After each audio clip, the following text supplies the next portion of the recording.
के सेमीफाइनल में कांग्रेस ने जीत का छक्का लगा दिया। जनता ने गेंदबाजी कर बीजेपी के सभी प्रत्याशियों को क्लीन बोल्ड कर दिया। इस सेमीफाइनल में बीजेपी के हार के क्या कारण रहे, आखिर क्यों जनता ने कांग्रेस पर भरोसा जताया, इन सब पर चर्चा होगी।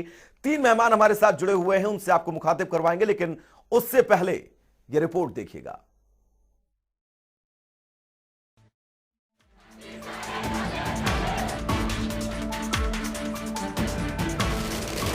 हिमाचल प्रदेश के उपचुनाव में कांग्रेस ने बीजेपी को बड़ा झटका दिया है।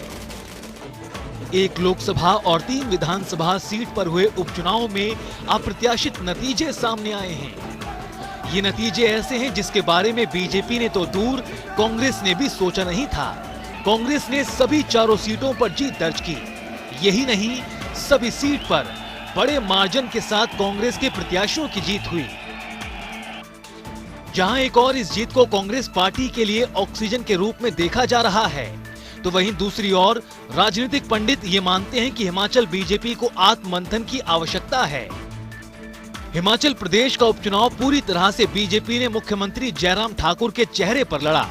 राष्ट्रीय चेहरे के रूप में केवल केंद्रीय खेल मंत्री अनुराग ठाकुर प्रचार करने के लिए आए। सत्ता के सेमीफाइनल को मुख्यमंत्री जयराम ठाकुर की अग्नि परीक्षा माना जा रहा था, लेकिन मुख्यमंत्री जयराम ठाकुर अग्नि परीक्षा को पास करने में चूक गए। 4 सीट पर जीत के बाद कांग्रेस पार्टी भी साल 2022 में होने वाले विधानसभा चुनाव में जीत का दावा कर रही है। लेकिन एक बड़ा सवाल ये भी है कि हिमाचल कांग्रेस के भीतर की गुटबाजी क्या उपचुनाव के नतीजों को विधानसभा चुनाव में तब्दील कर सकेगी या नहीं। हिमाचल प्रदेश में हुए उपचुनाव में जहां बीजेपी डबल इंजन के विकास के नाम पर लड़ रही थी, तो वहीं कांग्रेस पार्टी ने इन उपचुनावों को बढ़ती बेरोजगारी और महंगाई के नाम पर लड़ा। ये चुनाव राष्ट्रवाद और श्रद्धांजलि के साथ, भावनाओं के साथ भी जुड़ा रहा। लेकिन जनता जनार्दन ने कुछ ऐसा कर दिया जिसकी उम्मीद शायद किसी को नहीं थी। जुब्बल कोट खाई में बीजेपी से बागी हुए चेतन बरागटा की वजह से बीजेपी प्रत्याशी नीलम सरई की तो जमानत तक जब्त हो गई। यहाँ कांग्रेस के प्रत्याशी रोहित ठाकुर ने 6293 वोट से जीत हासिल की। साथ ही अर्की से रतन सिंह पाल को एक बार फिर से हार का मुंह देखना पड़ा और संजय अवस्थी ने अर्की के लाल रतन पाल को चारों खाने चित कर दिया। बात अगर फतेहपुर विधानसभा क्षेत्र की करें तो यहाँ राजन सुशांत को जनता ने राजनीतिक वनवास को खत्म करना सही नहीं समझा और भवानी सिंह पर विश्वास जताते हुए बीजेपी के बलदेव सिंह ठाकुर को भी घर बिठाने का फैसला लिया है। कुल मिलाकर हिमाचल प्रदेश में हुए उपचुनाव जहां कांग्रेस के लिए संजीवनी साबित होंगे, बीजेपी को यह सोचने की जरूरत है कि साल 2022 में मिशन रिपीट का दम भर रही बीजेपी को ये सोचने की जरूरत है कि आखिर जनता के मूल मुद्दों तक कैसे पहुंचा जाए और विकास के साथ जनता के दिल पर छाप छोड़ने का काम करना होगा।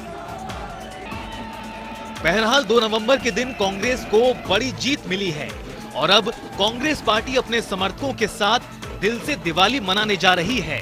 इस बीच उम्मीद जनता को भी है कि नेताजी अपने वादों को पूरा करें और जनता भी दिल से दिवाली मना सके। ब्यूरो रिपोर्ट, जनता टीवी।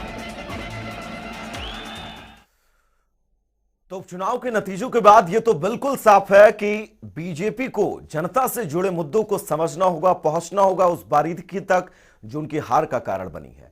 आगे बढ़ेंगे जहां पर कांगड़ा के गग्गल एयरपोर्ट पहुंचे केंद्रीय मंत्री अनुराग ठाकुर ने उपचुनाव में बीजेपी की हार के साथ कई मुद्दों पर पत्रकारों के सवाल के जवाब दिए। केंद्रीय मंत्री अनुराग ठाकुर ने पंजाब के पूर्व सीएम कैप्टन अमरिंदर सिंह के पार्टी बनाने को लेकर भी प्रतिक्रिया दी। आइए सुनवाते हैं आपको केंद्रीय मंत्री ने क्या कुछ कहा है।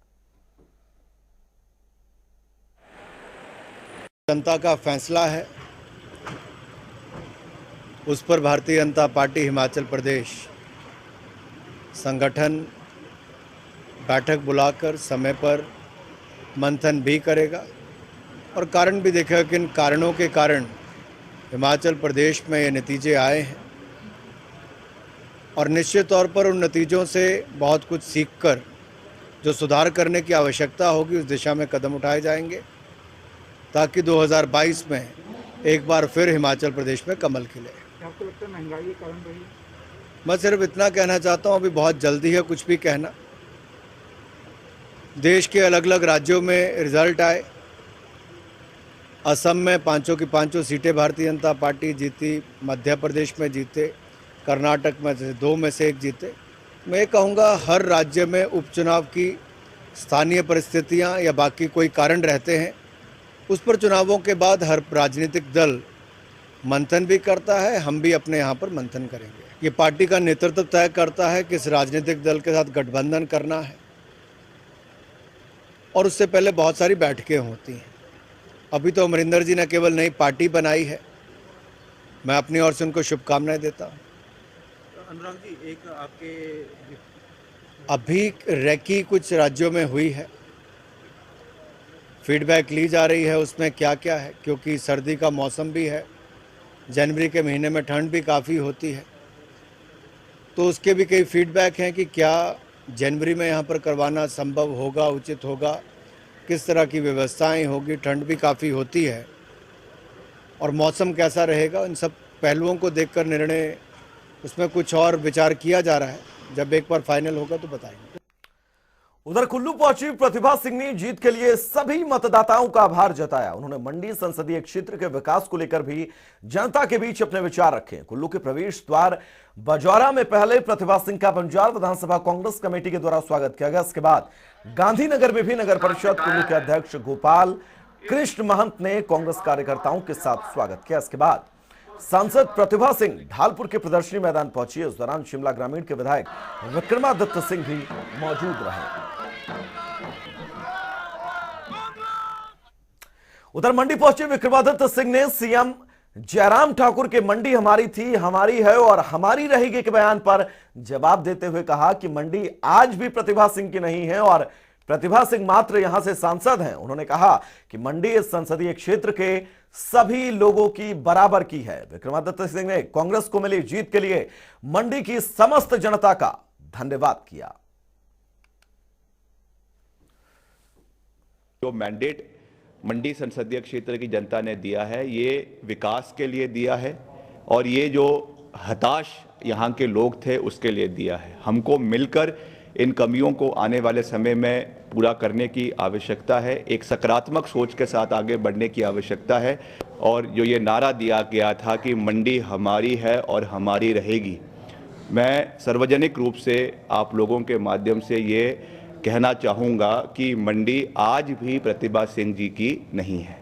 प्रतिभा सिंह मात्र यहाँ से सांसद है और यहाँ का नेतृत्व कर रही है, मगर ये मंडी आज भी मंडी के लोगों की है।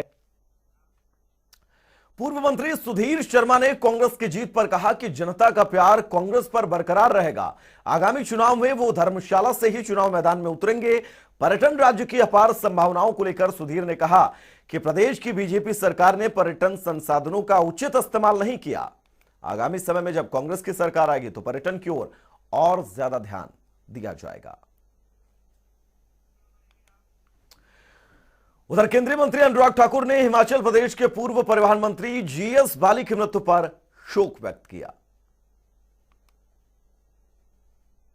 बहुत लंबे समय तक बाली जी ने राजनीतिक जीवन में हिमाचल प्रदेश के विकास के लिए काम किया। उनका योगदान हिमाचल की जनता याद रखेगी। मैं अपनी ओर से तो केवल इतना कहना चाहता हूं कि इस दुख की घड़ी में प्रभु उनके परिवार को ये जो सदमा लगा है इसको सहने की शक्ति भी दे, और बाली जी को जो उन्होंने काम किया है उसके लिए हिमाचल प्रदेश की जनता उनको याद रखेगी। तो वहीं केंद्रीय सूचना एवं प्रसारण मंत्री अनुराग ठाकुर ने मां ज्वालामुखी के दरबार में अपनी धर्मपत्नी और बच्चों के साथ मां ज्वालामुखी की पूजा अर्चना की। इस दौरान उनके साथ स्थानीय विधायक एवं राज्य योजना बोर्ड के उपाध्यक्ष रमेश धवाला मौजूद रहे।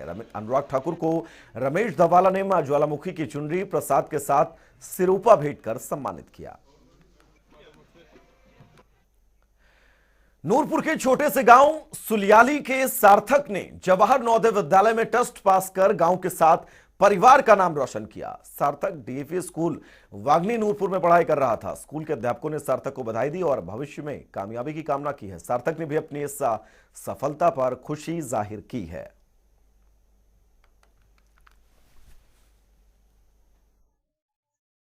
मैंने जवाहर नवोदय विद्यालय का टेस्ट दिया है जिसमें मेरी सिलेक्शन हो गई है और इसका श्रेय मैं अपने अध्यापकों व अपने परिवार को देना चाहूँगा।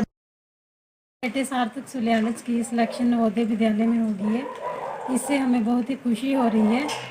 ये MCM DAV पब्लिक स्कूल बागनी में पढ़ता था। अभी इसने नवोदय का टेस्ट क्लियर किया है। इसका श्रेय हम इसके अध्यापकों को और सभी फैमिली मेंबर्स को देना चाहते हैं। मैंने जवाहर नवोदय केंद्र और प्रदेश सरकार के संयुक्त उपक्रम SJVNL की रामपुर जल विद्युत परियोजना ने विद्युत उत्पादन में नया कीर्तिमान स्थापित किया। परियोजना निर्माण के बाद अक्टूबर माह में सबसे ज्यादा बिजली उत्पादन का रिकॉर्ड बनाया गया। मौसम की विकट परिस्थिति में सतलुज नदी में सामान्य जल प्रवाह भी विद्युत उत्पादन में सहायक बना। परियोजना प्रमुख मनोज कुमार ने बताया कि इस उपलब्धि को हासिल करने में परियोजना के सभी कर्मियों का सामंजस्य रहा है। अक्टूबर माह में अभी तक का सर्वाधिक विद्युत उत्पादन हुआ है जो कि 161 मिलियन यूनिट है। इसके पहले ये रिकॉर्ड 2019 अक्टूबर में था, वो 138 मिलियन यूनिट था, अर्थात 23 मिलियन यूनिट ज़्यादा, वो भी इस लीन सीजन में, जो कि चमत्कार से कम नहीं है। सतलुज मैया की कृपा है, हमारा मैनेजमेंट का फुल सपोर्ट, खास करके हमारे CMD साहब और हमारी टीम RHPS की बेहतरीन परफॉर्मेंस का रिजल्ट है। ज्वाली में मोटरसाइकिल स्किड होने से 20 वर्षीय युवक अविनाश चौधरी की मौत हो गई। युवक खरोटा में सैलून की दुकान पर काम करता था। युवक सैलून में आए ग्राहक की बाइक लेकर काम के लिए गया था। इसके बाद बाइक रास्ते में स्किड हो गई। युवक के सर पर चोट लगने से 20 वर्षीय युवक की मौके पर ही मौत हो गई। चलिए आगे बढ़ेंगे, जहां पर मुख्यमंत्री जयराम ठाकुर ने अपनी पत्नी राज्य रेड क्रॉस अस्पताल कल्याण शाखा के अध्यक्ष डॉक्टर साधना ठाकुर के साथ टूटीकंडी बालिका आश्रम का दौरा किया और दीपावली के मौके पर आश्रम के बच्चों को मिठाइयां बांटी। मुख्यमंत्री ने बच्चों को दीपावली की शुभकामनाएं देते हुए कहा कि भगवान राम के 14 साल के वनवास के बाद अयोध्या लौटने के उपलक्ष्य में प्राचीन काल से ही पूरे विश्व में दिवाली मनाई जाती है। उन्होंने कहा कि इस आश्रम के बच्चों के साथ उत्सव मनाना सुखदायक है। उन्होंने आश्रम के विद्यार्थियों की प्रतिभा की सराहना की और अधिकारियों से कहा कि विद्यार्थियों को जीवन में उत्कृष्टता प्राप्त करने और राष्ट्र के विकास में योगदान देने के लिए हर संभव सहायता प्रदान करें।